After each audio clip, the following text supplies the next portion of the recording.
नमस्कार, आप देख रहे हैं न्यूज नेशन। मैं हूं आपके साथ अनुराग दीक्षित। देश आजादी का जश्न मना रहा है और इस बीच 18 अगस्त ये वो तारीख है जिसका जिक्र जब जब होता है इतिहास में इस तारीख को लेकर अलग अलग तरीके की परिभाषाएं सामने आती हैं, अलग अलग तरीके की मान्यताएं सामने आती हैं, क्योंकि इस तारीख का जुड़ाव है आजादी के नायक सुभाष चंद्र बोस से। ऐसा माना जाता है एक तबके में कि 18 अगस्त 1945 को सुभाष चंद्र बोस का निधन हो गया था। एक तबका ऐसा भी है जो निधन की इस खबर को लेकर तमाम तरीके के सवाल खड़े करता रहा है तथ्यों के साथ। और उसी तबके में एक बड़ा नाम हमारे देश में जो है वो इस वक्त हमारे साथ मौजूद है। हमारे साथ हैं अनुज धर साहब। आप मूलतः पत्रकार रहे हैं और अब लगभग 2 दशक से लगातार सुभाष चंद्र बोस साहब पर अपनी रिसर्च कर रहे हैं, शोध कर रहे हैं और उनके शोध का इस्तेमाल लगातार पूरे देश ही नहीं बल्कि दुनिया में होता रहा है, अलग अलग फिल्मों में होता रहा है। उनकी किताब जो लगातार लोगों के द्वारा सराही जा रही है क्योंकि उसमें बहुत सारे ऐसे तथ्य हैं जिनको समझना आपके लिए भी जरूरी है एक जिम्मेदार नागरिक के तौर पर, आजादी के इस अमृत महोत्सव के दरमियान खासकर। बहुत बहुत स्वागत है अनुज सर आपका न्यूज नेशन पर। सबसे पहले मैं आपसे यही समझना चाहूंगा, इतिहास खंगालने की जरूरत आपको क्यों आन पड़ी? आप तो पत्रकार थे, पत्रकारिता कर रहे थे, क्यों आपको ऐसा लगा कि एक पुस्तक सुभाष चंद्र बोस पर लिखनी चाहिए और उससे भी ज्यादा अहम बात यह कि वेल रिसर्च पूरे शोध के साथ? देखिए, ये मेरी चॉइस, खुद की चॉइस नहीं थी, एक्सीडेंटली हुआ था। मैं एक पत्रकार था, आपने बताया, और उसमें मेरे को एक ऑफिशियल असाइनमेंट मिला था मुझे करने के लिए। और 20 साल पहले जब मैं हिंदुस्तान टाइम्स में था दिल्ली में, और उस ज़माने में मुखर्जी कमीशन ऑफ इंक्वायरी ये काम कर रही थी, तो नेताजी को लेकर के बहुत सी खबरें मीडिया में उस टाइम पे आया करती थी। तो वहाँ पे मुझे लगा कि हम लोग को इसमें कुछ करना चाहिए, लेकिन मेरे जो सीनियर्स थे उनका ये आइडिया था कि हमें एक उस पर प्रॉपर इन्वेस्टिगेशन करनी चाहिए। और क्योंकि मुझे हल्का सा उसमें इंटरेस्ट था तो मुझे उसमें डाला गया, और भी लोग उसमें टीम में थे। तो मेरा इसमें पूरे इशू में आना एक एक्सीडेंट था। ठीक है, कोई पारिवारिक पृष्ठभूमि थी क्या जिसकी वजह से लगाव जुड़ाव ज्यादा रहा? थोड़ा सा जुड़ाव था, ज़्यादा तो मैं नहीं बोलूँगा, मेरे को नेताजी का भक्त तो नहीं था, लेकिन मेरे दादाजी जो थे वो ब्रिटिश इंडियन आर्मी में थे और वो सुभाष बोस के खिलाफ उन्होंने लड़ाई लड़ी थी, क्योंकि वो यहाँ से ब्रिटिश इंडियन आर्मी जो गई थी यहाँ से, वो लड़ी है जापानी आर्मी से, और जापानियों के साथ सुभाष बोस भी थे। तो यहाँ पे जब सुभाष बोस 1940 में जब देश छोड़ के चले गए तो सेंसरशिप लग गई थी, उनकी मूवमेंट्स के बारे में लोगों को आइडिया नहीं था। जब उन्होंने ब्रॉडकास्ट की हैं जर्मनी से तो लोगों को मालूम चला कि हाँ सुभाष बोस जर्मनी में है, लेकिन जर्मनी के बाद क्या हुआ लोगों को नहीं मालूम था। और कम से कम आज़ाद हिंद फौज के बारे में यहाँ बिल्कुल सेंसरशिप थी। तो वहाँ पे वो जब लड़ने के लिए गए हैं बॉर्डर पे इम्फाल उस इलाके में, तो उनको वहाँ मालूम चलता है कि ये जापानी नहीं है, ये भारतीय हैं और सुभाष बोस साथ में है। तो मुझे अपने घर में अपने बड़ों सुनने में मिला, अपनी बुआओं से और अपने पिताजी से, कि उन्होंने लड़ने से मना कर दिया लोगों ने, फ़ौज के लोगों ने। तो कहीं ना कहीं मेरे दिमाग में बचपन से ये हल्की सी भावना थी अपने परिवार की हिस्ट्री को देकर के कि आज़ादी की लड़ाई में सुभाष बोस की भूमिका बहुत बड़ी थी, क्योंकि देश पे जो अंग्रेज राज कर रहे थे वो हमारे ही लोगों को इस्तेमाल कर रहे थे। हम जब बात करते हैं कि जलियांवाला बाग में कांड हुआ था, जलियांवाला बाग में जनरल डायर ने सिर्फ हुक्म दिया था मारने का, मारने वाले हमारे लोग थे। इस तरह से सारे पुलिस, मिलिट्री, इंटेलिजेंस में भारतीय लोग थे। और सबसे बड़ा जो पिलर था ब्रिटिश एम्पायर का पूरे दुनिया में वो थी भारतीय सेना। वो भारतीय सेना उनके खिलाफ में होनी शुरू हो गई, इसी कारण से वो देश छोड़ के गए। तो ये मुझे कभी ना कभी अवेयरनेस थी, लेकिन मैं ये नहीं बोलूँ कि मैं नेताजी का भक्त था, वो ये बाद में बात है। लेकिन आपने नेताजी सुभाष चंद्र बोस से जुड़े जो तमाम तथ्य हैं उनको लोगों के सामने, देश और दुनिया के सामने लाने की पूरी कोशिश की है। और जैसा मैंने शुरुआत में कहा, 18 अगस्त इसको लेकर तमाम तरीके के सवाल रहे हैं सर, तमाम तरीके के पक्ष हैं। 18 अगस्त 1945 को आपके शोध के मुताबिक क्या हुआ? कुछ नहीं हुआ, या वाकई नेताजी सुभाष चंद्र बोस के निधन की जो तारीख है वो 18 अगस्त ही है? नहीं, उनके निधन की तारीख 18 अगस्त नहीं है ये, लेकिन आप कह सकते हैं कि सरकारी तौर पे ये कथन दिया जाता है कि 18 अगस्त को, मतलब 15 अगस्त सन 1945 को जापान ने अनाउंस किया कि वो सरेंडर कर देंगे ब्रिटिश फोर्सेस को, अमेरिकन फोर्सेस को। उसके 3 दिन बाद ये कहा जाता है कि जो आजकल का जो ताइपाई शहर है वहाँ पर एक प्लेन क्रैश हुआ, उस प्लेन क्रैश में सुभाष बोस की डेथ हो जाती है।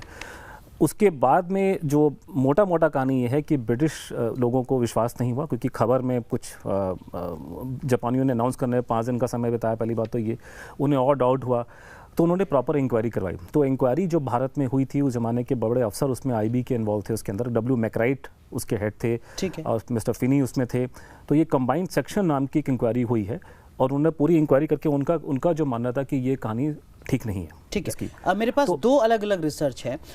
19 सितंबर 1945 जो उस वक्त की जापान की सरकार थी, उसने अपनी एक जो रिपोर्ट थी वो सबमिट की, जिसमें उसने मोटे तौर पर माना कि 18 अगस्त 1945 को सुभाष चंद्र बोस का निधन हुआ, वो घायल हुए और उसके बाद में उनका निधन हुआ। अगर ये गलत था तो जापान सरकार की क्या मजबूरी? जापान सरकार की देखिए मजबूरी कुछ नहीं, लेकिन आपने पहले बोला कि ये जो जितनी रिपोर्टें हैं वो कंबाइंड सेक्शन जो मेन इंक्वायरी है उसके हाथ में आती।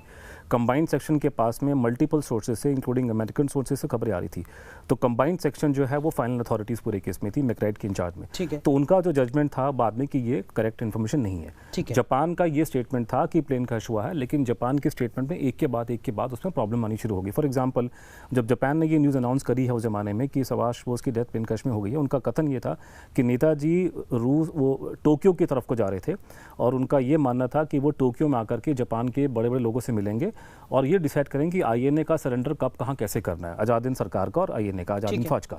लेकिन बाद में ये खबर निकल के आ रही है और उसी ज़माने में जब उसकी इंक्वायरी होती है इंटेलिजेंस की कि सुभाष बोस टोक्यो नहीं जा रहे थे, वो रूस जा रहे थे। ठीक है। तो पहले दिन से उनको डाउट, तो जापानियों के कथन पे कम से कम इंटेलिजेंस ने विश्वास नहीं करे, उनका मानना जो भी हो। लेकिन जापान में तो कहा जाता है कि अभी भी 18 अगस्त को ही नेताजी सुभाष चंद्र बोस जिस जापान की आप बात कर रहे हैं 15 जापान की सरकार उस वक्त झूठ क्यों बोलेगी, गलत क्यों बोलेगी? जापान की सरकार, पहली बात आप जो बात कर रहे हैं सन 45 में और 45 के बाद की सरकारों में बहुत फ़र्क आ गया है। ये वो जापान नहीं है जो 45 से पहले था। जो कहानी निकल के आ रही है इंटेलिजेंस के पेपर्स के हिसाब से, जापान की फ़ौज के बहुत बड़े बड़े लोग, उसमें सबसे बड़ा नाम आ रहा है फील्ड मार्शल तेराउची, जो पूरे साउथ ईस्ट एशिया में जापानी फ़ौज के इंचार्ज थे, उन्होंने सुभाष बोस को निकलने में मदद करी है वहाँ से। तो जापान की आप कह सकते हैं कि सरकार का एक बहुत बड़ा धड़ा सुभाष बोस के फेवर में था। लेकिन आज की जापान सरकार, आज की छोड़िए 1945 के सरेंडर से पहले और बाद के जापान में जमीन आसमान का फर्क है। दर्शकों के जहन में ये सवाल हो सकता है कि आखिर जापान की सरकार नेताजी को लेकर झूठ क्यों बोलेगी, गलत क्यों बोलेगी? जापान की सरकार ने जाकर, जापान के लोगों ने वहाँ पे एक स्टेटमेंट दे दिया सेकेंड वर्ल्ड वॉर में। वहाँ पे इतनी सेंसिटिविटीज़ हैं हम लोगों को सेकेंड वर्ल्ड को लेकर के, वॉर क्राइम्स को लेकर के और चीज़ को लेकर के। एक बार जब स्टेटमेंट दे दिया गया तो उस पर सरकारों को एक बार जब स्टेटमेंट दे दी जाए उसको पीछे हटना बड़ा मुश्किल हो जाता है। जैसे कि यही वो जापान सरकार है कि जापान के ऊपर एटम बम गिरे थे। जापान का अमेरिका के साथ में गुप्त समझौता होता है सन 50 के आसपास पे, उसकी किसी को खबर नहीं लगती कानों कान आने वाले 30 साल तक।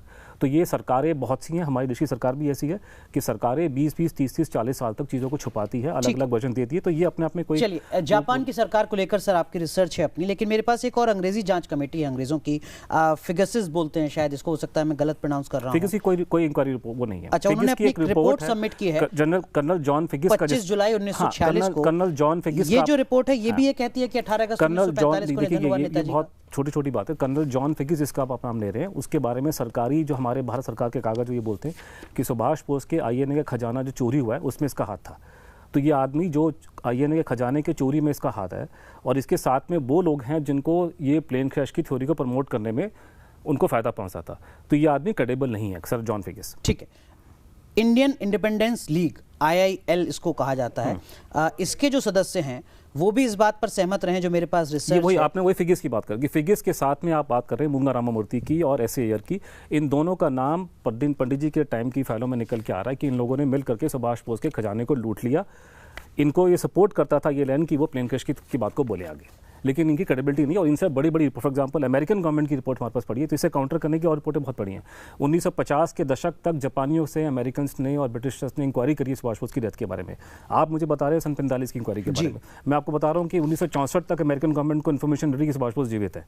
तो इसको काउंटर करने के लिए मल्टीपल रिपोर्ट्स एक के बाद एक आगे और निकलती आ रही हैं। ये पुरानी खबर है, लेकिन इसके बाद भी और एक सवाल इसमें सुभाष चंद्र बोस के परिवार से जुड़ा भी है जो मैंने पढ़ा, जिसमें ये कहा गया कि 2 जुलाई 1956 को बोस के जो परिवार के लोग थे उन्होंने फाइनल रिपोर्ट पर साइन करने से मना कर दिया, असहमति अपनी जताई। इसकी कुछ बैकग्राउंड आप बता सकते हैं? देखिए, हुआ कहता है कि नेताजी इस देश में शुरुआत से ही, जब देश आज़ाद हुआ है 47 में, बार बार ये डिमांड उठी कि नेताजी की डेथ पर इंक्वायरी करवाई जाए। सरकार इसके बिल्कुल फेवर में नहीं थी। उन्होंने साफ मना कहा, भारत सरकार बिल्कुल, पंडित जी ने साफ आज़ादी के बाद पंडित जी इंक्वायरी कराने के बिल्कुल फेवर में नहीं थे। लेकिन उन पर प्रेशर लगाया गया। प्रेशर करते करते करते सन 55 में एक कलकत्ता में मीटिंग होती है जहां सुभाष बोस के चाहने वाले बहुत लोग इकट्ठे होते हैं, और उसमें ये फैसला लिया जाता है कि एक प्राइवेट इंक्वायरी की जाएगी जिसको जस्टिस राधा विनोद पाल हेड करेंगे। और उसको हम लेके inquiry public funded private inquiry होगी। जैसे ही इसका नाम होता है फटाफट एक दिन सुबह शाम सरकार कहती है कि हम लोग एक शाहनवाज कमेटी बनाएंगे जिसमें एक शाहनवाज खान होंगे जो किसी ज़माने में वो सुभाष बोस के साथ में थे, आजकल कांग्रेस पार्टी के साथ में, उनके नाम से इंक्वायरी होगी।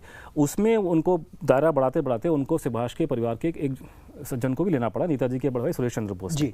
सुरेश बोस ने बाद में ये एलिगेशन लगाया है कि उसकी अलग से रिपोर्ट आई है कि नेताजी की डेथ कोई प्लेन क्रैश में नहीं हुई है और शाहनवाज जो थे सरकार के कहने पे उनके हिसाब से काम कर रहे थे और मैंने उसको अपोज किया। तो आप जिसकी बात कर रहे हैं वो ये बात थी कि सुभाष बोस के परिवार, उनके बड़े भाई जो शाहनवाज कमेटी का हिस्सा थे, उन्होंने इंक्वायरी में भाग लिया, उन्होंने सरकारी रिपोर्ट को साइन करने से मना कर दिया। उनकी खुद की रिपोर्ट आई है कि मेरा भाई मरा नहीं है, मेरा भाई रूस गया है। ठीक है, अब इस पर बहुत सारे सवाल लोगों के जहन में आ सकते हैं। वो ये कि देखिए, आज़ादी के बाद भारत सरकार के नुमाइंदे, उस वक्त भारत के नेता, वो अपनी रिपोर्ट गलत तरीके से पेश कर रहे थे, उनकी क्रेडिबिलिटी पर सवाल था। जो अंग्रेजी रिपोर्ट थी उस रिपोर्ट की क्रेडिबिलिटी पर सवाल था। जो जापान सरकार का बयान था शुरुआती, उस पर भी यकीन नहीं किया जा सकता। ऐसा कैसे हो सकता है कि जापान से लेकर अमेरिका, ब्रिटेन और भारत तक सब वो बात कह रहे थे जिसको खारिज किया? अमेरिका की गवर्नमेंट की रिपोर्ट है कि वो प्लेन क्रैश में उन्होंने उसको बात को नहीं माना कि एविडेंस राइट नहीं है। मैं आपको आज के दिन, हम जो अब आपकी मेरी बातचीत हो रही है, हम लोग सुभाष बोस के 125 साल मना रहे हैं, बिल्कुल, देश के आजाद होने के 75th। मैं आपको लेकर चलता हूँ 25 साल पहले, जब सुभाष बोस की सेंटेनरी मनी जाती थी, 100 साल उनके और देश के 50 साल। इस देश में आवाज़ उठी आज से 25 साल पहले कि सुभाष बोस की प्लेन क्रैश में मौत हो गई है, उनकी अस्थियां जापान में पड़ी हैं, समय आ गया कि अस्थियों को भारत में लेकर आया जाए। तो उस जमाने के रक्षा मंत्री जी थे हमारे मुलायम सिंह यादव जी, उन्होंने स्टेटमेंट दिया कि मैं अस्थियां लेकर आऊँगा। जैसे ही बयान दिया गया, एक व्यक्ति सज्जन जाकर के PIL लगाया है कलकत्ता हाई कोर्ट में, जहां Prabhashankar Mishra ji chief justice Calcutta high court के थे। वो कोर्ट का जजमेंट अवेलेबल है और उसमें उन्होंने सरकार से पूछा सीधा सपाट, मैं आपको बहुत आगे लेकर चलता हूँ कि आप 45-50 के निकल के सीधा आप आइए 90 के दशक में। सरकार के पास ये सब रिपोर्टें आ रही थी, उनसे पूछा गया कि सरकार का इसमें व्यू क्या है। तो भारत सरकार ने कलकत्ता हाई कोर्ट के सामने एडमिट किया है कि प्लेन क्रैश की थ्योरी में बहुत से प्रॉब्लम्स आ रही हैं, उसमें एविडेंस मैच नहीं कर रहा है, आई विटनेस अकाउंट से प्रॉब्लम्स आ रही हैं। तो कोर्ट ने आदेश दिया कि अगर आप खुद ये बात को मान रहे हैं कि प्लेन क्रैश की थ्योरी ठीक नहीं है या उसमें प्रॉब्लम्स हैं, उसमें डिस्प्यूट्स हैं, कुछ एरिया उसमें क्लियर नहीं है, आप उस पर इंक्वायरी करें। तब कोर्ट के आदेश पे एक जस्टिस मुखर्जी कमीशन आयोग बनता है 1999 में। उस मुखर्जी कमीशन आयोग के सामने जो सरकारी वकील है, शुरुआत से लेकर आखिरी तक ये बोलता रहा कि प्लेन क्रैश की स्टोरी गलत है, प्लेन क्रैश में डेथ नहीं हुई। तो मेरी प्रॉब्लम एक रिसर्चर के तौर पे ये हो जाती है कि सरकार का स्टैंड 2005 तक यही था कि प्लेन क्रैश में सुभाष बोस की डेथ नहीं हुई है। ठीक है, 2005 का आप जिक्र कर रहे हैं, आप जस्टिस मुखर्जी कमीशन का जिक्र कर रहे हैं, उसमें यही कहा गया कि कोई क्रैश नहीं हुआ वहाँ पे। लेकिन उससे पहले भी और उसके बाद भी भारत सरकार में भी अलग अलग तरीके का स्टैंड रहा। और इस गफलत की भारत सरकार का स्टैंड मैं इसलिए बता रहा हूँ कि लेटेस्ट स्टैंड जो था उसका ये है कि एक बड़े अजीब सी चीज़ देखी गई कि जब जब इस देश में एक नॉन कांग्रेस गवर्नमेंट बनी है, अब वो आप शुरुआत कीजिए मोरारजी भाई के टाइम से, जब जब इस देश में एक नॉन कांग्रेस गवर्नमेंट बनी है, सुभाष बोस को लेकर कुछ ना कुछ पॉजिटिव बातें हुई हैं, चाहे वो आपके मोरारजी भाई हों, चाहे VP सिंह हो, चाहे देवी गौड़ा जी हों। तो 2000 लेकिन ये कि 4-5 तक सरकार का स्टैंड यही था कि प्लेन क्रैश में डेथ नहीं है। लेकिन सडनली कांग्रेस पार्टी पावर में आती है और 5 में उन्होंने बोला कि हम मुखर्जी कमीशन की रिपोर्ट नहीं मानेंगे। लेकिन इस बात को कोई ध्यान देता नहीं है कि साहब सरकार का ही वकील कमीशन के सामने लगातार 5 साल तक बोलता रहा कि प्लेन क्रैश नहीं हुआ। ठीक है, जो आप कह रहे हैं उसके पक्ष में एक और खबर सामने आई जिसमें आज के ताइवान, जहां पर ये दुर्घटना हुई ऐसा कहा जाता है, उसकी तरफ से भी 2003 मार्च में ये कहा गया मेयर की तरफ से कि जो उनके रिकॉर्ड्स हैं उसमें प्लेन क्रैश का कोई रिकॉर्ड दर्ज नहीं है। यानी जो आप कह रहे हैं अपने शोध पर, उस जगह के जो मेयर हैं उन्होंने उस बात पर अपनी मोहर लगाई है। देखिए सरकार, वो ये मैं नहीं करा काम, एक्चुअली मेरे हाथों से काम हुआ। हुआ ये था कि सरकार जो है शुरुआत से सन 47 में, पता नहीं क्या बात है कि हमारी सरकार को कुछ एलर्जी है ताइवान के नाम से। जब भी नेताजी की डेथ को लेकर इंक्वायरी हुई है, भारत सरकार वो उस इंक्वायरी को ताइवान में नहीं करवाना चाहती। तो शाहनवाज कमेटी को उन्होंने वहाँ नहीं जाने दिया, कोस्टा कमीशन को जाने से पहले मना किया, लेकिन बहुत प्रेशर डाला तो फिर गए। लेकिन वहाँ गए तो जस्टिस कोस्टा ने मना करा कि मैं सरकार से बात नहीं करूँगा। बड़ी कमाल की बात यह है कि मुखर्जी कमीशन को भी ये लोग वहाँ जाने से मना कर रहे थे, लेकिन मैंने ही एक पत्रकार के तौर पे ताइवान सरकार उसको अप्रोच किया, उनसे बातचीत करी, उनको ईमेल डाले। वहाँ से मुझे उन्होंने जवाब दिया कि वहाँ के जो इंफॉर्मेशन मिनिस्टर है और वहाँ के ट्रांसपोर्ट मिनिस्टर के बिहाफ पे आंसर आता है कि पूरे महीने के अंदर यहाँ कोई प्लेन क्रैश नहीं हुआ, सिर्फ एक ही प्लेन क्रैश हुआ था, लेकिन वो 200 किलोमीटर दूर जाके हुआ था, इसमें अमेरिकन कुछ मरे थे। तो वहाँ की वो प्लेन नहीं था, उसमें अमेरिकन कहाँ से आ गए? तो वो तो सुभाष बोस का प्लेन, और वो भी उस जगह से 200 किलोमीटर कहीं और है। और उसके बाद में जब मेरी वजह से मुखर्जी आयोग ताइवान में गया, ताइवान में उन्होंने कंफर्म किया कि प्लेन क्रैश की बात झूठी है, सरकार का मानना ये है। और ताइवान सरकार ने उस जमाने के जो जापानी रिकॉर्ड थे वो उनको दिए। एक बहुत बड़ा कन्फ्यूजन लोग फैलाते हैं कि ताइवान सरकार ने सिर्फ ये बिना रिकॉर्ड के बात बोली है, बिल्कुल रिकॉर्ड के बेस पे बोली है। उन्होंने पूरा उस जमाने का जो कहा जाता है कि सुभाष बोस की डेथ प्लेन क्रैश में हुई है और क्रिमेशन उनका वहाँ पे हुआ था, उन्होंने क्रिमेशन के सारे रिकॉर्ड मुखर्जी कमीशन को प्रोवाइड कर दिए हैं। उसमें कोई सुभाष बोस या उस हादसे में मरे हुए किसी आदमी का नाम नहीं आ रहा, जो कि इसका मतलब जापानियों का कथन उन्हीं के रिकॉर्ड जुटला रहे हैं वहाँ। ठीक है, ये भी कहा जाता है कि देखिए एक मंदिर है जहां पर सुभाष चंद्र बोस की, नेताजी की अस्थियां रखी हुई हैं। साथ में एक सवाल पूछा जाता है कि अगर अस्थियां हैं वहां पर तो अब तक डीएनए जांच के लिए पहल क्यों नहीं हो पाई? जो उसका जांच का सीधा सवाल यह है कि जस्टिस मुखर्जी आयोग ने उसकी पूरी कोशिश करी। ये हड्डियां भारत सरकार की कस्टडी में है, हमारे एम्बेसडी के कस्टडी में है। हम रनकोजी टेम्पल को पैसा देते हैं रिटर्न करने के लिए, और मुखर्जी आयोग ने पूरा जोर लगाया। उन्होंने एक्सपर्ट्स को कंसल्ट किया भारत में, विदेश में, जापान में, अमेरिका में, इंग्लैंड में। अमेरिकन एक्सपर्ट जो था वो टेस्ट करने को राजी था। उसने कहा लेकिन टेस्टिंग करने से पहले मैं इनका एंथ्रोपोलॉजिकल फॉरेंसिक इनका टेस्ट हड्डियों, बिकॉज वहाँ पे जो हड्डियाँ हैं वो आपको ये नीचे के जबड़े की बहुत बड़ी हड्डी और वो स्कल के टुकड़े दिखाई देते हैं। मैंने उसकी फोटोग्राफ देखी उस हड्डियों की। तो वो जब उन्होंने तो उसका सीधा सवाल का आंसर ये है कि जस्टिस मुखर्जी आयोग के अंतर्गत एक अमेरिकन एक्सपर्ट टेरी मिल्टन डीएनए टेस्ट करने को राजी हो गया था, लेकिन भारत सरकार ने करवाने से आप बोल सकते हैं कि मना करवा दी। क्यों? क्योंकि सरकार को शायद ये मालूम है कि हड्डियां उनकी नहीं है, नहीं तो ये डीएनए टेस्ट करना बहुत छोटा सा काम है। ये कल कल सुबह टेस्ट हो सकता है, इसमें कोई रोक टोक नहीं है। सरकार को ये कहने का इंडिकेशन क्लियरली है कि हड्डियां सुभाष बोस की नहीं है, इसलिए वो टेस्ट नहीं कर रही है। और सरकार के द्वारा मना करने का मतलब क्या है, क्यों मना किया जा रहा है, ये मैं आपसे समझूंगा। लेकिन जरा ये बताइए कि जो 18 अगस्त है, क्या नेताजी वाकई उस दिन उड़ान भर रहे थे? कहां से कहां तक सफर कर रहे थे? ताइवान में क्या उनका विमान होकर गुजरा था? देखिए, जो ऑफिशियल स्टोरी ये बोलती है कि वो 15 अगस्त को जब ये अनाउंसमेंट होता है कि जापान सरेंडर कर देगा एलाइड फोर्सेस को, तो वो सिंगापुर के आसपास में थे। तब वो 2 जहाज़ों में सुभाष बोस और उनके कुछ साथी वो सब वहाँ से चल पड़े, और वो 16 तारीख को बैंकॉक आते हैं, 17 तारीख को साइगॉन में आते हैं, होचिमिन सिटी आजकल का वियतनाम का, और वहाँ से फिर वो ताइवान की तरफ चले जाते हैं। तो जो जितनी इन्वेस्टिगेशन हुई है वहाँ पे, उसमें ये दिखाई दे रहा है कि कम से कम साइगॉन तक आने की बात तो क्लियर है। वहाँ उनकी फोटोग्राफ 17 तारीख की सुबह को या दोपहर को वो साइगॉन शहर में थे, इसमें कोई डिस्प्यूट हम भी नहीं कर रहे, मैं भी नहीं कर रहा। लेकिन प्रॉब्लम ये हो रहा है कि 17 तारीख की शाम के बाद का जो एविडेंस है बहुत स्केची हो रहा है कि वहाँ पे उनके एविडेंस नहीं मिल रहे हैं, बहुत ज़्यादा कंट्रडिक्शन आ रहा है विटनेस अकाउंट्स के अंदर। तो अगर आप मुझसे पूछेंगे, लेकिन अगर 17 तारीख को उन्होंने वहां से उड़ान भरी है तब तो रिकॉर्ड वही है कि 17 तारीख की शाम को वो साइगॉन शहर छोड़ के गए हैं, वहाँ तक का एविडेंस मिल रहा है। लेकिन जो वो बोला जाता है कि रात को तुरीन में वो रुके थे, वहाँ का एविडेंस नहीं मिल रहा है। ठीक है, ताइपाई में पहुंचे थे, वहाँ का एविडेंस नहीं मिल रहा है। वहाँ पे भी जब वो आए थे तो कहा जाता है कि अगर वो इतना बड़ा आदमी वीआईपी वहाँ पे आएगा तो लोकल आर्मी कमांडर उनको मिलने के लिए वहाँ पर आएगा, तो कमांडर साहब वहाँ मिलने के लिए नहीं आए। कोई कॉरेस्पॉन्डेंस नहीं है, कोई कागज उन्होंने जब उन्होंने इंक्वायरी करी है ब्रिटिश इंटेलिजेंस ने, बाकी लोगों ने, तो उन्होंने देखा कि जापानियों ने सब रिकॉर्ड उनके डिस्ट्रॉय कर दिए। तो ये भी शक करने का कारण था कि अगर वो आदमी मर चुका है और आप पे एटम बम गिर चुके हैं 2000, तो ये छुपाने का मतलब क्या है? तो जापानियों ने जानबूझ की चीज़ों को छुपाया, उन्होंने बहुत से रिकॉर्ड उनके मूवमेंट के डिस्ट्रॉय किए हैं। ठीक है, तो इसलिए जो आपकी रिसर्च है वो ये कहती है कि 17 तारीख के बाद सुभाष चंद्र बोस ने, नेताजी ने उड़ान भरी या नहीं भरी, इसको लेकर मुझे रिसर्च ये बोलती है कि 17 तारीख के बाद वो ताइपाई में नहीं गए, वहाँ कोई प्लेन क्रैश नहीं हुआ। प्लेन क्रैश की नकली स्टोरी प्लांट की गई।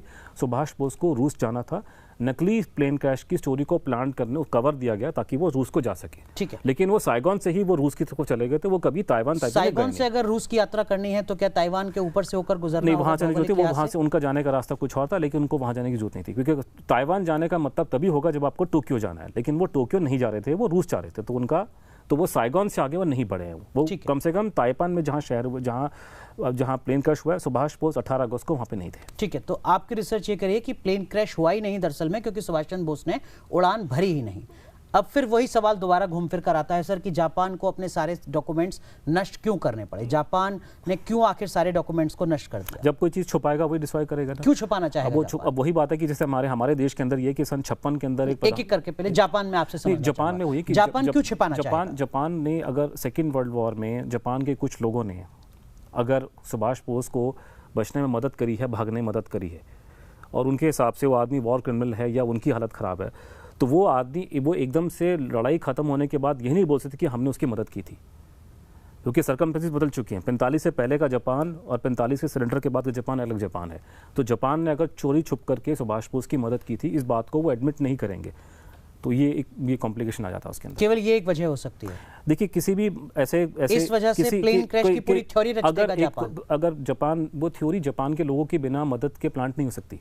अगर सुभाष बोस 17-18 अगस्त को उनकी वहाँ पे वो नहीं गए हैं, 18 अगस्त को उनकी मौत नहीं हुई है, और ये मुखर्जी कमीशन की रिपोर्ट में साफ दिखाया गया है कि ये पूरी कहानी झूठ की जो थी उनके मरने की और उनके क्रिमेशन की, ये जापानियों ने और सुभाष बोस ने मिल करके रची थी और उनको उन्होंने मदद की। जो आप कह रहे हैं वो दर्शकों के लिए मैं सरल शब्दों में ये समझूं कि जापान 45 के बाद नेताजी से अपना पल्ला झाड़ना चाहता था, उनसे दूरी बनाना चाहता था। सुभाष बोस की उन्होंने बच के भागने में सुभाष बोस की जापान के लोगों ने मदद करी है पहले। ठीक है, बाद में जो है ये जापान जो था एक अलग देश बन गया एटम बम गिरने के बाद में, सरेंडर के बाद। ये वो जापान नहीं रहा जो पिछला जापान था। ठीक है, उसके बाद का जापान जो आप कह सकते हैं कि वो पूरी से पल्ला झाड़ सकता है, उसको उससे कोई मतलब नहीं है। लेकिन उससे पहले 45 में जो लोग वहाँ पावर में थे उसमें से एक बहुत बड़ा धड़ा सुभाष बोस के फेवर में था।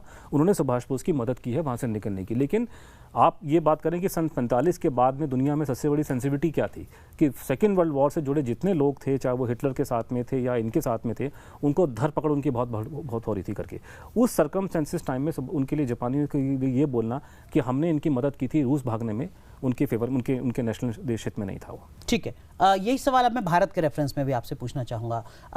भारत क्यों इसको लेकर टालमटोल की स्थिति में रहा है 18 अगस्त 1945? इन सब चीज़ों के कारण एक नहीं है, वो होता कि कुछ कारण जो थे सन 45 और 50 के दशक में कुछ और थे, बाद में कुछ और हो गए ऐसे करते करते। अब जैसे इसका एक आंसर इनडायरेक्टली हम ये सकते हैं कि सन 56 में प्रधानमंत्री के ऑफिस में उसकी मास्टर फाइल खुलती है सुभाष बोस की डेथ के बारे में। इस फाइल को 1970-72 में बिल्कुल इलीगल तरीके से डिस्ट्रॉय कर दिया जाता है। तो सवाल मैं पूछूंगा कि आप लोगों ने इतनी इंपॉर्टेंट फाइल सुभाष बोस की जो मौत के बारे में जो उसकी मास्टर फाइल है, आपने उसको इलीगली क्यों डिस्ट्रॉय किया? तो सरकार सन 72 में जी, तो सरकार का रवैया और सरकार के जो एक्शन है इस पूरे केस में बहुत नेगेटिव रहे हैं। ना वो डीएनए टेस्ट करवाते हैं, फाइलें वो डिस्ट्रॉय करते हैं, इंक्वायरी वो करवाना नहीं चाहते। जब पब्लिक का प्रेशर पड़ता है या कोर्ट का ऑर्डर आता है तो इंक्वायरी करवाते हैं। तो भारत सरकार का पूरा रवैया पहले दिन से ही नेगेटिव रहा। वही सवाल मैं आपसे जानना चाह रहा हूँ सर, आपके रिसर्च के बेस पर सरल शब्दों में, नेताजी को लेकर भारत सरकार जो आजाद हो चुका है भारत 1947 में, उसके बाद में इस तरीके का स्टैंड क्यों अपनाता है? नहीं, जो एक अलग मुल्क बन चुका है, जो आजाद मुल्क है, नहीं, जिसकी आजादी के नायक है नेताजी। नहीं, सुभाष बोस जो चाहते थे देश को पूर्ण स्वराज चाहते थे। तो हम बात कर रहे हैं ट्रांसफर ऑफ पावर की। सन 15 अगस्त सन 47 को ट्रांसफर ऑफ पावर, भारत संपूर्ण पूर्ण हमको वो नहीं मिला हमको। तो हुआ ये था कि जो सुभाष बोस में और कांग्रेस के लीडर्स गांधी जी के बीच में जो क्लैश चल रहा था, उसके 3 बड़े बड़े पहलू थे कि सुभाष बोस चाहते थे पूर्ण स्वराज, गांधी चाहते थे डोमिनियन स्टेटस। सुभाष बोस चाहते थे कि देश में इंडस्ट्री हो, गांधी जी इंडस्ट्री के फेवर में नहीं थे। सुभाष बोस चाहते थे कि देश हित में हम लोग वायलेंस का यूज़ करें, गांधी जी वायलेंस के फेवर में नहीं थे। ठीक है, सन 47 में हमको मिला है ट्रांसफर ऑफ पावर हुआ है, डोमिनियन स्टेटस। सुभाष बोस कभी डोमिनियन स्टेटस के फेवर में नहीं थे। तो ये अपने आप में कहना कि देश सन 47 में आज़ाद हो गया वो ठीक भी है, लेकिन ठीक नहीं भी है क्योंकि हमको मिला था डोमिनियन स्टेटस। ठीक है, तो सुभाष बोस अगर मान लीजिए उस टाइम पे जीवित है, मैं माना वो जीवित थे, उनके लिए वो देश आज़ाद देश नहीं था। ठीक है, आपने कहा कि सुभाष चंद्र बोस जीवित थे। हाँ। आप इस लॉजिक के साथ रहते हैं, मतलब आपका ये स्टैंड है कि सुभाष चंद्र बोस जीवित थे, 18 अगस्त 1945 के प्लेन क्रैश में नेताजी की डेथ नहीं हुई। 3 थ्योरियां हैं। पहली थ्योरी आपकी प्लेन क्रैश की। दूसरी थ्योरी जो बहुत ज़्यादा मशहूर है हमारे देश के अंदर कि साहब नेताजी जीवित थे, वो प्लेन क्रैश में नहीं मरे थे, वो रूस में थे, रूस में उनको मरवा दिया गया और लोग पंडित जी का नाम उसमें ड्रैग करते हैं। ठीक है, मैंने अपनी पंडित जी मतलब पंडित नेहरू जी। ठीक है, तो पंडित जी का लोग नाम लेते हैं, लेकिन मेरी रिसर्च में मैंने तो यही पाया कि सुभाष बोस प्लेन क्रैश में नहीं मरे, वहाँ पे प्लेन क्रैश नहीं हुआ, वो एक मौत का नकली नाटक करके वहाँ से वो रूस चले गए।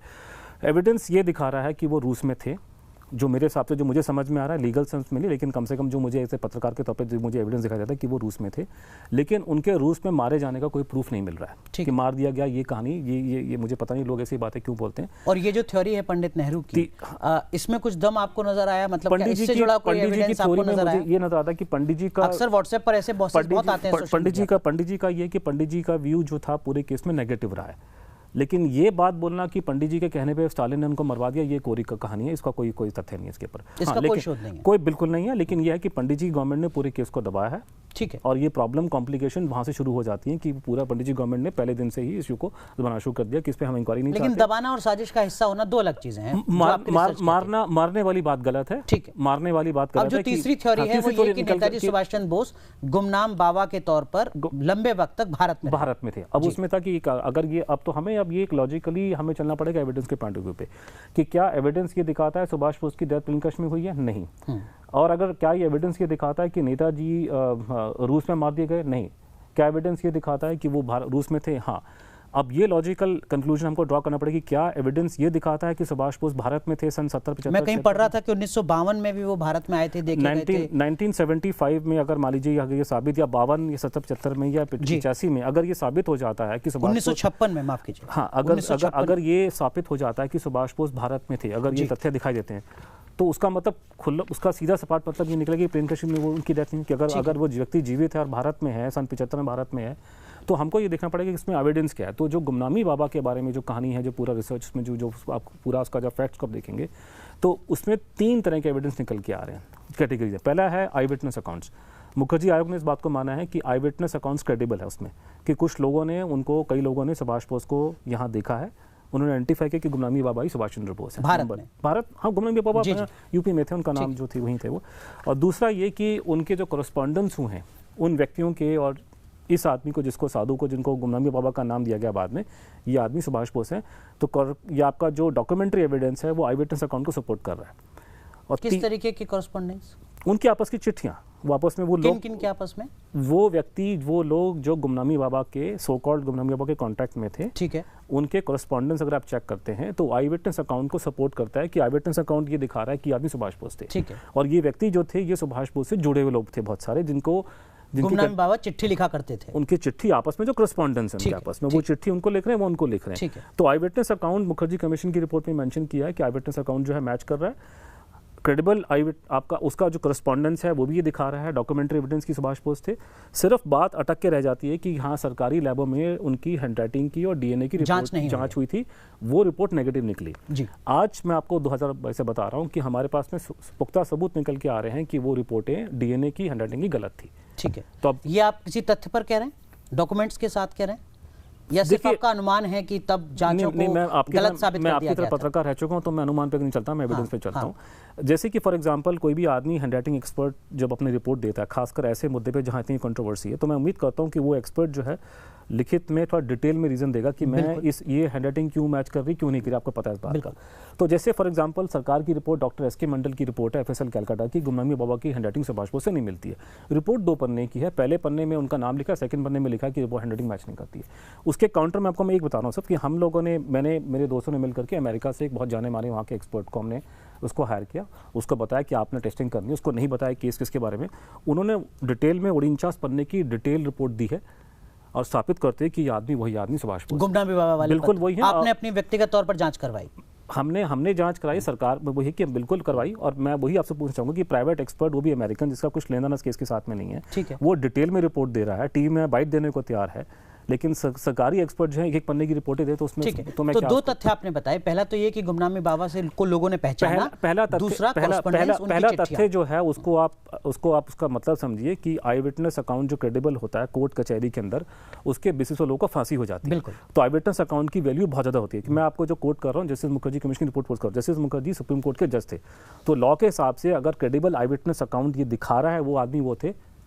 ठीक है, 2 बातें। कोई तीसरी और चीज है जो एड ऑन करती है, जो इस बात उसमें मल्टीपल, उसी के अंदर मतलब ब्रॉडली स्पीकिंग ये 3 कैटेगरीज हैं कि आपका आई विटनेस अकाउंट मैच कर रहा है, आपका डॉक्यूमेंट्री एविडेंस मैच कर रहा है, और आपके सामने फॉरेंसिक एविडेंस था जिसके बारे में आज हम सवाल खड़ा रहे कि उसमें फर्जिंग हुई है। ठीक है, तो ये मोटे मोटे 3 कैटेगरी एविडेंस की। जिन लोगों को नहीं पता है गुमनाम बाबा के बारे में, कहाँ रहे, कितने वक्त तक रहे, कुछ अगर आप बताएं।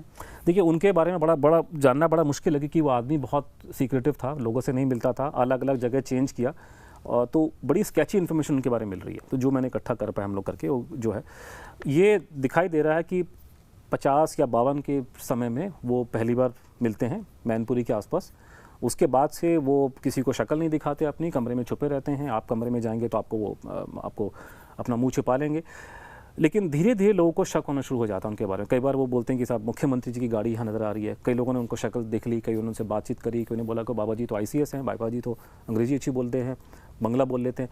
जब कभी किसी को शक हो उनके बारे में कि सुभाष बोस सकते, वो जगह छोड़ के वो भाग जाते थे। ठीक है। तो करते करते करते वो व्यक्ति बहुत जगह पे उसने चेंज किया। वो लखनऊ में भी थे, वो अयोध्या में थे, वो बस्ती में थे, वो नैमिषारण्य में थे, अलग अलग जगह में वो थे। तो और उसके बाद में इन बिटवीन करते करते उनके कॉन्टैक्ट बहुत से लोगों के साथ में, जैसे हमको दिखाई दे रहा है, अपने जो मेरी समझ है, मुख्यमंत्री संपूर्ण जी के साथ उनके कांटेक्ट थे, और बाद में एक समय के बाद से बंगाल में कुछ ऐसे लोग जिनका सुभाष बोस से बहुत क्लोज उनका रास्ता था, और इंक्लूडिंग सुभाष बोस की अपनी फैमिली के कुछ लोग, वो सबसे कांटेक्ट वहाँ दिखाई दे रहा है हमारे को।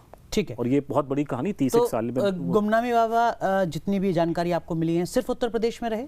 गुमनामी बाबा 1900 पूरे मतलब एक छोटे से टाइम के लिए उन्होंने मध्य प्रदेश का नाम लिया, लेकिन मैं कभी उसका डेटा मुझे अवेलेबल नहीं है। लेकिन हाँ, गुमनामी बाबा आप कह सकते हैं कि 1950-52 से 85 तक सिर्फ उत्तर प्रदेश में रहे थे। ठीक है। उत्तर प्रदेश बीच में वो निकल बीच में वो तो उसमें कोई खास वजह उत्तर प्रदेश में रहने उसमें निकलने की खास वजह उन्होंने ये बताई थी कि वो भारत से बाहर निकल के जाया करते थे, और उनके जाने के लिए नेपाल बॉर्डर पास में था, और शायद वो वहाँ कंफर्टेबल थे, तो इसलिए वो कभी उस जगह छोड़ के नहीं गए। अब इसी से जुड़ा एक और सवाल सर आ सकता है, वो ये कि गुमनामी बाबा क्यों रहना चाहते थे? नेताजी अपनी पहचान को सार्वजनिक क्यों नहीं करना चाहते थे? दो तीन चीज़ें जब उनसे सवाल पूछा जाता है एक सिंगल लाइन में कि आप क्यों बाहर नहीं आ रहे हैं, क्या क्या वजह है, तो वो ये बोलते थे कि मेरा निकलना देश हित में नहीं है, और अगर मैं बाहर निकलता हूं तो मेरी वजह से देश वालों को परेशानी होगी। जैसे क्या हो सकता है? उन्होंने बातें अलग अलग बोली है। उन्होंने शुरुआत में उन्होंने एलिगेशन लगाए थे कि वॉर क्राइम्स के ऊपर चार्जेस उन पर लगे थे, और भारत सरकार का कोई सीक्रेट प्रोटोकॉल है हमारे ट्रांसफर ऑफ पावर में, उस प्रोटोकॉल के अंतर्गत सरकार के हमारे लीडर्स ने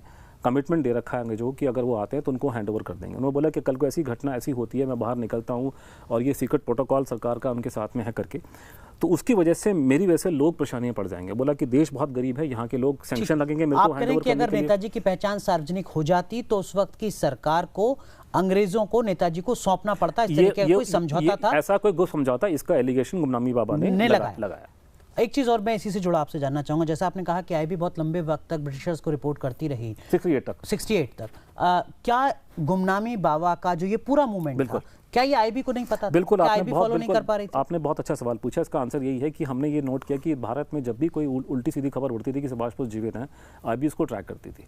लेकिन कमाल की बात है कि इतना बड़ा केस जो कोर्ट में चला गया, जिसको लेके कोर्ट में एक नहीं 2 फेवरेबल जजमेंट आए हैं इलाहाबाद हाई कोर्ट के, उस केस के बारे में आईबी कहते हैं हमें कुछ नहीं पता, मैं इसको मानने को तैयार नहीं है। जबकि अमेरिकन इंटेलिजेंस एजेंसी के बारे में खबर ये सुभाष बोस के बारे में आ रही हैं, तो वही इंटेलिजेंस ब्यूरो जब सुभाष बोस को लेकर के उलूल जुलूल खबरें उड़ती थी वो उसको ट्रैक करती थी।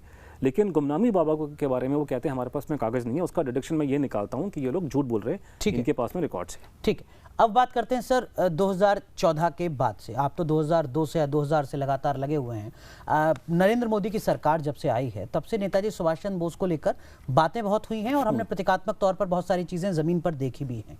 क्या आपको लगता है कि जो मांग आप लोगों की अब तक उठती रही है वो मांग पूरी हो चुकी है, पार्शियल मांग पूरी हो चुकी है? किस तरीके से आप देखेंगे 2014 के बाद नेताजी के पक्ष में उठती आवाज़ों? देखिए, पहले प्रतीकमा के जहाँ तक आप बात कर रहे हो उसमें से कम एक काम मैं उनका व्याख्या उसका मैं आपको बोलूँगा कि ये जो मूर्ति लगने वाली बात जो हो रही है कि हमारे इंडिया गेट में सुभाष बोस की मूर्ति लगी, ये नेताजी को इससे बड़ी इज्जत पूरे सन 47 के बाद नहीं मिली है। तो इस मामले में तो मोदी जी के हम लोग नमन करेंगे, ये काम उन्होंने बहुत अच्छा किया। लेकिन उसके अलावा जो हमारी मेन डिमांड कि उनकी फाइलें पूरी खुलें और ये पूरा मुद्दा उनकी डेथ का है जो रिजॉल्व होना चाहिए, वहाँ पे सरकार से हम लोग खुश नहीं है। अभी हम डिस्कस कर रहे थे, हमने आपको संसद के सवाल जवाब दिखाए जिसमें सरकारों ने माना कि देखिए साहब हम तो सारी जो फाइलें हैं सरकार का स्टेटमेंट जो पार्लियामेंट में बार बार आ रहा है कि हम लोगों ने सारी फाइलें पब्लिक कर दी, वो कथन झूठा है। इंटेलिजेंस की एक भी फाइल पब्लिक नहीं की उन्होंने आज तक अभी। तो ये सरकार का बोलना कि हमने सारी फाइल पब्लिक कर दी, ये कथन ठीक नहीं है, ये कथन गलत है। ठीक है, केवल इंटेलिजेंस की फाइल अभी तक नहीं खुली है? देखिए, हमने जब से शुरुआत में जब हम इनके पास ये मुद्दा लेके गए सरकार के पास में, तो हमने जो पहली बात उनसे की थी कि इंटेलिजेंस की फाइल से पब्लिक करेंगे, तो उन्होंने वो नहीं करी है। ठीक है, क्यों आप चाहते हैं कि इंटेलिजेंस की फाइल भी ओपन होनी चाहिए? और इसी से जुड़ा एक और सवाल वो ये कि क्या इंटेलिजेंस से जुड़ी जो बाकी अलग अलग मसलों की फाइल हैं, क्या वो भी ओपन हुई हैं? क्या वो ओपन होनी चाहिए? क्या उसके पीछे की दिक्कतें होती हैं कि सरकारें बचती हैं? नहीं, वो दोनों पहलू दर्शकों को पता होने चाहिए। वो एक अलग चीज़ है कि ऑफकोर्स कोई भी सरकार नहीं चाहती कि उसके इंटेलिजेंस के ऑपरेशन उसके एक्सपोज। क्यों नहीं चाहती? नहीं, वो देखिए इंटेलिजेंस का काम खराब डिस्टर्ब होता है। अगर एक एजेंसीज काम करती हैं और अपने उनका काम जो होता है छुप करके होता है, वो पर्दे के सामने नहीं होता। तो क्यों आप चाहते हैं कि जो काम छुपकर होता है, जिन कामों से कोई भी पॉलिटिकल पार्टी सत्ता में हो वो बचती है, वो काम मौजूदा सरकार? मैं सब सच्चाई की खोज कर रहा हूं। अब हमें ये साफ दिखाई, फॉर एग्जांपल आपने मुझसे बात की गुमनामी बाबा के बारे में, हमें वहां पे जो तथ्य सामने हैं जब हम वो देखते हैं तो हमको दिखाई देता है कि उस आदमी के आसपास इंटेलिजेंस का पहरा भी है या वहां पे इंटेलिजेंस के लोग भी हैं। क्या उनके कुछ डीएनए या इस तरीके की कोई चीजें सरकार ने उनको कलेक्ट करना जरूरी समझा? बहुत अच्छा सवाल है आपका। उनके मरने तक तो वो पूरा इशू दबके रहा, उन्होंने बहुत सीक्रेट रखा, लेकिन उनके मरने के बाद उनके शिष्यों ने बोला बोलना शुरू किया कि वही सुभाष बोस थे, लेकिन वो हम बोल नहीं सके देश हित में। तो जैसे ही यह खबर निकली है तो नेताजी के जानने वाले, खासकर उनके परिवार के 2 लोग, उनका एक भांजा और उनकी भतीजी वहाँ पर आए। भांजे ने तो कुछ पब्लिकली कहा नहीं तो मैं बोल सकता हूँ, लेकिन भतीजी ने उनका बोला कि ये सारी डिटेल मेरे अंकल से मैच कर रही हैं। उनके मरने के बाद लोकल पुलिस ने उनका सारा सामान सीज करा और उसके बाद में उनकी भतीजी जो थी वो कोर्ट में चली गई, इलाहाबाद हाई कोर्ट में। हाई कोर्ट ने ऑर्डर दिया कि इनका सारे सामान को सील किया जाए और डिस्ट्रिक्ट ट्रेजरी में रखा जाए। वो वहाँ चला गया। इसी बात को करते करते इस पूरे केस का जजमेंट आता है 2013 में। 2013 में इलाहाबाद हाई कोर्ट का जजमेंट है कि ये पूरी केस कहानी जो है काफ़ी क्रेडिबल है, और उन्होंने बोला कि जितना सामान हमारे ऑर्डर पे सन 85-86 में सीज हुआ था, इसको किसी म्यूजियम में रखा जाए। कोर्ट के आदेश अनुसार उस पूरे सामान को एक रामकथा संग्रहालय अयोध्या में अभी भी है, वहाँ पे रखा गया है फर्स्ट फ्लोर पे। लेकिन पिछले 6 साल से योगी सरकार जो है उस गैलरी को, जो बन चुकी है, पिछली सरकार ने गैलरी को बनवा दिया था, उसको पब्लिक को जाने का मौका नहीं दे रही है। ठीक है, तो मेरा खास वजह? उसकी वजह यह है कि उनको समझ में ये पता है कि जिस दिन जनता वहाँ जाके देखेगी और अपनी आंखों से वो सामान देखेगी कि यार ये सामान किसी सन्यासी का किसका है, तो शायद उनके दिल में क्यूरियोसिटी होगी। और सरकार को सबसे बड़ा जो प्रॉब्लम इस पूरे केस में साथ में कि जहाँ इस केस में एक बार डिबेट शुरू हो जाएगी, सरकार केस को हारेगी शायद। पर डिबेट तो बहुत पुरानी है। डिबेट पुरानी, लेकिन डेट कभी खुल के नहीं। 45 से डिबेट आज तक चल रही है। 2022 में मैं आपसे चर्चा कर रहा हूं, चीजें सीख रहा हूं। डिबेट गुमनामी बाबा पर डिबेट कभी इस देश में नहीं हुई है, बहुत बार हुई है सर। नहीं, इतनी डिटेल में कभी नहीं हुई है। लेकिन अगर सरकार, अब ये सरकार जो है कोर्ट का आदेश, कोर्ट ने जब आदेश दिया है कि गुमनामी बाबा के सामान को आप म्यूजियम में लगाएंगे, कोर्ट के आदेश में साफ लिखा गया, तो सरकार ने ये कोर्ट के उसको मानते हुए 6 साल पहले उस म्यूजियम को बना दिया। तो अनुजधर साहब की 2 मांगे। हाँ। योगी सरकार से जो म्यूजियम है अयोध्या में अदालत के आदेश पर वो खोला जाए। मोदी सरकार से, केंद्र सरकार से कि जो फाइलें इंटेलिजेंस की अभी नहीं खोली गई हैं उनको भी सार्वजनिक किया जाए। ये 2 फाइलें, ये 2 मांगे मेरी। ठीक है सर, बहुत बहुत शुक्रिया हमारे साथ जुड़ने के लिए, बहुत बहुत धन्यवाद। हम उम्मीद करते हैं कि केंद्र और राज्य सरकार दोनों आपकी मांगों पर जरूर विचार करेगी। तो आज आप सुन रहे थे अनुजधर साहब को। हम बात कर रहे थे नेताजी सुभाष चंद्र बोस से जुड़ी, उनकी मौत से जुड़ी और तमाम तथ्यों के साथ धर साहब ने अपने अनुभव को साझा किया है। फिर कभी मुलाकात होगी आपसे ऐसे ही किसी एक मुद्दे पर, तथ्यों के साथ ही गंभीर बहस में। नमस्कार।